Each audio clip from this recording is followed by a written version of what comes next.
সাকরাইলে প্লাস্টিকের কারখানায় বিধ্বংসী আগুন। সাকরাইলে কারখানায় আগুন, ঘটনাস্থলে দমকলের 4টি ইঞ্জিন। সেই ছবি আপনারা এই মুহূর্তে দেখতে পাচ্ছেন সরাসরি হাওড়া সাকরাইলে সেই প্লাস্টিকের কারখানায়, যেখানে বিধ্বংসী আগুনে একেবারে ঘিরে ধরেছে ওই বাড়িটিকে, প্লাস্টিকের কারখানাটিকে পুরোপুরি ঘিরে ধরেছে। এবং ঘটনাস্থলে এই মুহূর্তে রয়েছে দমকলের 4টি ইঞ্জিন। প্লাস্টিকের কারখানায় বিধ্বংসী আগুন, কালো ধোঁয়ায় কিন্তু এলাকা পুরোপুরি ঢেকে গিয়েছে। সেই ছবি আপনারা দেখতে পাচ্ছেন। ঘটনাস্থলে 4টি ইঞ্জিন রয়েছে এবং ঘিঞ্জি এলাকা হওয়ার কারণে আগুন ছড়িয়ে পড়তে পারে এরকম একটা সম্ভাবনার জায়গা তৈরি হয়েছে।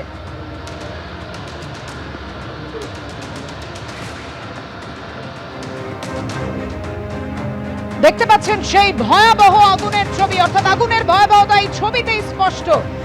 হাওড়ার সাকরাইলে প্লাস্টিকের কারখানায় বিধ্বংসী আগুন লেগেছে। কিভাবে আগুন নিয়ন্ত্রণের চেষ্টা চালাচ্ছেন দমকলের কর্মীরা, আমাদের প্রতিনিধি সৌমিত্র রায় আমাদের সঙ্গে রয়েছে। সৌমিত্র, পাপিয়া, তুমি দেখতেই পাচ্ছ একেবারে ভয়াবহ আগুন, বিধ্বংসী আগুন। এই মুহূর্তে আমি রয়েছি হাওড়া সাকরাইলের ইন্ডাস্ট্রিয়াল পার্ক। সেই ইন্ডাস্ট্রিয়াল পার্কের একটি প্লাস্টিক কারখানায় আগুন লেগেছে। এদিন বিকেলবেলা আগুন লাগে। এখনো পর্যন্ত 2.5 ঘন্টার সময় অতিক্রান্ত হয়ে গিয়েছে, কিন্তু একই রকমভাবে দাউ দাউ করে আগুন জ্বলছে। তুমি দেখতে পাচ্ছ গলগল করে কালো ধোঁয়ায় একেবারে চারিদিক, গোটা আকাশ এবং চারপাশ ঢেকে গিয়েছে। দমকলের 15টা ইঞ্জিন যুদ্ধকালীন তৎপরতায় এখানে আগুন নেভানোর কাজ করছে। এবং যেটা জানা যাচ্ছে যে স্থানীয় বাসিন্দাদের সূত্র মারফত বা যেখানে যারা এখানে প্রত্যক্ষদর্শী তাদের সূত্র মারফত যেটা জানা যাচ্ছে যে সময় এখানে আগুন লেগেছে এই কারখানার মধ্যে কর্মীরা সেই সময় কর্মরত অবস্থায় ছিলেন। প্রথমে আগুন এত ভয়াবহ আকার নেয়নি। প্রথমে অল্প আগুন লাগে। আগুনের শিখা দেখেই যারা কর্মীরা ভেতরে ছিলেন তারা ছুটে বাইরে চলে আসেন এবং দমকলে খবর দেওয়া হয়। এবং যেহেতু এটা তুমি জানো, তোমাকে বলেছি এটা ইন্ডাস্ট্রিয়াল পার্ক, চারিদিকে একাধিক কারখানায় ভর্তি রয়েছে। ফলে যে সমস্ত কারখানা রয়েছে সেই কারখানার থেকে জল নিয়ে এবং সাধারণ মানুষ জল নিয়ে এখানে যারা আগুন নেভানোর কাজ করে দমকল আসার আগে কিছুক্ষণের মধ্যেই এখানে দমকলের 15টা ইঞ্জিন এসে পৌঁছে যুদ্ধকালীন তৎপরতা কাজ করছে। তুমি দেখতে পাচ্ছ যে আগুন লেগেছে, যে এই ইন্ডাস্ট্রিয়াল পার্কে যে প্লাস্টিক কারখানায় যে অংশের ছবি তোমাকে দেখাচ্ছি, এখান থেকে দমকলের 2টো ইঞ্জিন আগুন নেভানোর জন্য তারা জল দিচ্ছে। এবং চারিদিকে এই যেখানটায় আগুন লেগেছে, যে কারখানাটায়, তার চারিপাশে দমকলের ইঞ্জিন একেবারে ঘিরে ফেলে আগুন নেভানোর জন্য তারা জল দিচ্ছেন। যেটা জানা যাচ্ছে যে কলকাতা থেকেও এখানে ফায়ার ইঞ্জিন আনা হয়েছে। 15টা ইঞ্জিনের মধ্যে কলকাতার ইঞ্জিনও রয়েছেন, যেটা জানা যাচ্ছে দমকল সূত্র মারফত। যেটা স্থানীয় প্রত্যক্ষদর্শীরা যেমনটা জানাচ্ছেন যে এদিন বিকেলবেলা যখন এখানে আগুন লাগে তখন ভেতরে কর্মীরা কর্মরত অবস্থায় ছিলেন। তারা এখানে আগুনের শিখা দেখে তারা সঙ্গে সঙ্গে দমকলে খবর দেন, তারা ছুটে বাইরে চলে আসেন। পুলিশ সূত্র মারফত যেটা জানা যাচ্ছে এখানে পুলিশ পোস্টিং রয়েছে, লোকাল থানার পুলিশ অফিসাররা রয়েছে। তারা যেমনটা জানাচ্ছেন যে ভেতরে কেউ আটকে পড়েছেন বা ভেতরে কেউ ইনজিওর্ড হয়েছেন এখনো পর্যন্ত সেই খবর পুলিশ সূত্র মারফত পাপিয়া পাওয়া যাচ্ছে না। তবে যে সময় আগুন লেগেছে সে সময় এখানে অনেক কর্মী কাজ করছিলেন। এবং তোমাকে বলে রাখি যে কি কারণে আগুন এই বিধ্বংসী, এই ভয়াবহ আকার নিল। যেটা জানা যাচ্ছে যে এই কারখানার মধ্যে প্লাস্টিক সামগ্রী রয়েছে এবং অনেক কেমিক্যালস রয়েছে। সেই কেমিক্যালস এবং প্লাস্টিক সামগ্রী থাকার কারণেই এই আগুন একেবারে এই ভয়াবহ বিধ্বংসী চেহারা নিয়েছে। এবং তোমাকে বলে রাখি যে এই ভয়াবহ যে বিধ্বংসী চেহারা নিয়েছে তার ফলে যে কি বিপদ, সেটা কেন বিপদ তোমাকে সেই কারণটা জানাই পাপিয়া। এটা এই ইন্ডাস্ট্রিয়াল পার্ক, হাওড়া সাকরাইলের ইন্ডাস্ট্রিয়াল পার্কের মধ্যে একাধিক কারখানা রয়েছে। তার মধ্যে যেমন প্লাস্টিক কারখানা রয়েছে একাধিক এবং অন্যান্য কারখানাও রয়েছে একাধিক। ফলে যে কারখানাগুলো একেবারে পাশাপাশি কারখানা রয়েছে, ফলে কোনোভাবে আগুন নেভানোর জন্য যতটা অনুকূল আবহাওয়া দরকার, বৃষ্টি তো পড়ছে, তা সত্ত্বেও বিকেলে আগুন লাগলেও পরিস্থিতি এতটা ভয়াবহ কেন? একদমই তুমি যে প্রসঙ্গটা বললে সেই প্রসঙ্গে বলে রাখি পাপিয়া, বিকেলে আগুন লাগলো, এখনো পর্যন্ত ভয়াবহ আকার আগুন জ্বলছে। একেবারে গলগল করে কালো ধোঁয়ায় চারিদিক ঢেকে যাচ্ছে। দমকলের কর্মীরা যেটা অনুমান করছেন সেটা হচ্ছে তুমি এই মুহূর্তে এই হাওড়া সাকরাইল এলাকায় বৃষ্টি পড়ছে। বৃষ্টির পরিমাণ খুব জোরে না হলেও বৃষ্টি পড়ছে এবং সেই সঙ্গে দমকা হাওয়া দিচ্ছে। এই দমকা হাওয়া এবং বৃষ্টির কারণে এই আগুন আরও ভয়াবহ আকার নিচ্ছে এবং দমকল কর্মীদের যে আগুন নেভানোর চ্যালেঞ্জ, সেই চ্যালেঞ্জ আরও কঠিন হয়ে পড়ছে। এবং 2.5 ঘন্টা থেকে 3 ঘন্টা সময় অতিক্রান্ত হয়ে যাওয়ার পরও আগুন নেভার কোনো লক্ষণ নেই।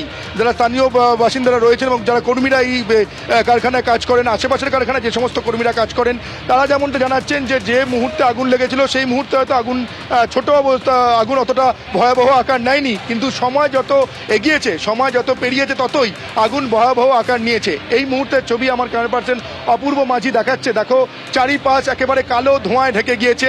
দমকলের যারা কর্মীরা রয়েছেন তারা যুদ্ধকালীন তৎপরতায় এখানে কাজ করছেন এবং এখানে যে অন্যান্য জায়গায় আগুন লাগলে যে সমস্যা হয়, যে আগুনের যে উৎস সেই উৎসে পৌঁছানোর ক্ষেত্রে একটা সমস্যা হয়, কিন্তু এখানে যেহেতু ইন্ডাস্ট্রিয়াল পার্ক, রাস্তা বা অনেক চওড়া রাস্তা, ফলে এখানে ফায়ার ইঞ্জিন ঢুকতে কোনো অসুবিধা হয়নি। তারা এসে আগুন নেভানোর কাজ করছেন। কিন্তু যেটা সমস্যা হচ্ছে যে এই যে সোর্স অফ ফায়ারটা, এটা একটা অনেক বৃহৎ আকার ধারণ করেছে, ফলে ঠিক কোনখানটায় সোর্স অফ ফায়ার অর্থাৎ এক্সাক্ট লোকেশনটা এখনো পর্যন্ত দমকলের যারা কর্মীরা রয়েছেন তারা এখনো পর্যন্ত সেই সোর্স অফ ফায়ার অর্থাৎ কোনখানটায় থেকে এই আগুনটা লেগেছে সেটা এখনো পর্যন্ত কিন্তু চিহ্নিতকরণ করা সম্ভব হয়নি। তাই সেই কারণে এই দমকলের, তোমাকে যে বললাম দমকলের 15টা ইঞ্জিন এখানে আগুন নেভানোর কাজ করছে। সেই 15টা ইঞ্জিন যে কারখানাটায় আগুন লেগেছে তার যে বাউন্ডারি ওয়াল রয়েছে, সেই বাউন্ডারি ওয়ালে, চারদিকের বাউন্ডারি ওয়ালে এই দমকলের 15টা ইঞ্জিন ছড়িয়ে ছিটিয়ে রয়েছে। সেই বাউন্ডারি, চারদিকের যে বাউন্ডারি ওয়াল, সেই বাউন্ডারি ওয়ালে দমকলের 15টা ইঞ্জিন ছড়িয়ে ছিটিয়ে রয়ে তারা জল দিচ্ছেন এবং আগুন নেভানোর কাজ করছেন।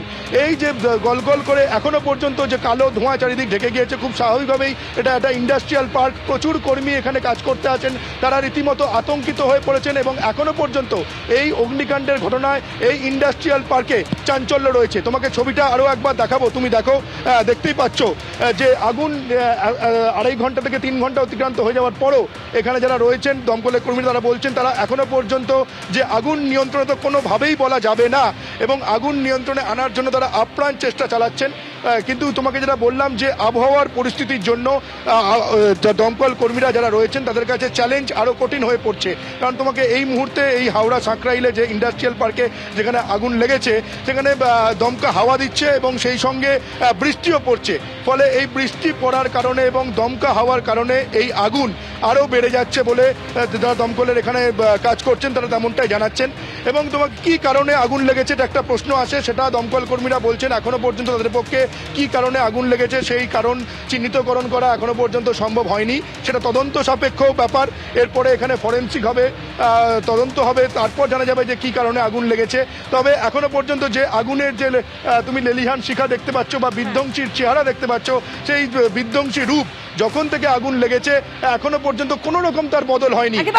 আমরা সেই ছবি দেখতে পাচ্ছি, তুমি আমাদের সঙ্গে থাকো। যে ছবি আপনারাও দেখতে পাচ্ছেন, হাওড়া সাঁকরাইলে ইন্ডাস্ট্রিয়াল পার্কে প্লাস্টিকের কারখানায় আগুন, এবং যে আগুন কিন্তু বেশ কিছুক্ষণ হতে চললো, একেবারে বিধ্বংসী আগুন লেগেছে বলেই জানা যাচ্ছে। ঘটনাস্থলে দমকলের 15টিরও বেশি ইঞ্জিন রয়েছে। আপনারা সেই ছবি এই মুহূর্তে দেখতে পাচ্ছেন কিভাবে কালো ধোঁয়ায় কিন্তু ঢেকে গিয়েছে গোটা এলাকা। এবং ইন্ডাস্ট্রিয়াল পার্কে এই কারখানায় শুধু নয়, আশেপাশে আরও বেশ কিছু কারখানা রয়েছে, যে কারণে কিন্তু যেভাবে আগুন ক্রমাগত আগুনের লেলিহান শিখা বাড়ছে, সেই জায়গা থেকে আগুন ছড়িয়ে পড়তে পারে এরকম একটা সম্ভাবনার জায়গা কিন্তু রয়েছে।